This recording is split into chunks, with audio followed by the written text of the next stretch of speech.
So I want to tell you about a couple new behaviors that we have in the game, or a couple of areas where we've refined the behaviors that we have in the game. And what they are is in headers and in tackling. We've added a wealth of new animations. We had an abundance of animations already in headers, but we've added some new header types in the game to get a lot more differentiation and better synergy between the animations and the ball trajectories and the ball physics that we get in our game.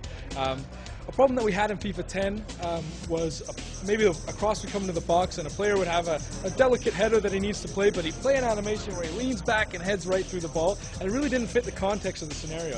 So what we've done this year is we've added a bunch of new animations in different buckets, and we've added glancing headers where he might just touch the ball to the side and redirect it to the corner, cushion headers where he takes some speed off the ball, plus we have the medium and high-powered headers that we had last year, and then one other type which is downward headers where he actually tries to get the ball down to the goal line and not put it over the bar. So there's a little bit of a game element to the downward headers as well as far as how you position your player. There's a game element to the power that you put on the glancing headers to try and get these different header types. And obviously they have their advantages, each of them. So it really opens up the heading game on corners and crosses when trying to finish a lot in our game.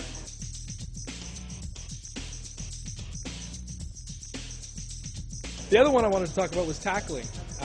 By and large, last year we had a standing tackle and a sliding tackle, and this year we've blown out all of our standing tackles into different types. We have something called an intercept tackle, which is somewhere between a tackle and a dribble, where if your opponent kicks the ball maybe a little bit too far, instead of sticking him and getting into the guy and causing him to stumble, you actually sort of run by, tackle the ball away, and run after it without actually touching him. It makes a little bit of a cleaner dispossession of your opponent, as well as gives you a little bit of an advantage for reading the play and getting in at the right time.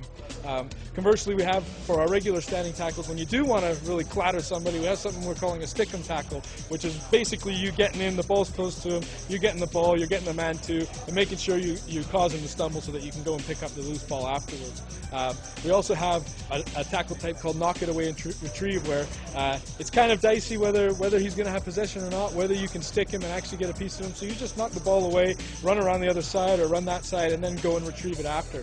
Similar to an intercept tackle, but more directly as the players are approaching head-on. So a different scenario that uses it. And then we have our clean-in tackles, which are somewhat of a hybrid between a slide tackle and a standing tackle. And that's for the scenario where you're just sprinting full bore at somebody, trying to tackle them. And as you approach, because you're going so fast, he's got no other recourse but to go to ground and really try and take the guy out. So they're less effective, and it's kind of a deterrent to try and get people away from sprinting directly as a dribble, because that's just not a realistic tactic that people use in football unless he's taking a bad touch. So they can be a little bit dicey sometimes. You might get blown for a foul and maybe a yellow or a red card if you get it really in the wrong situation.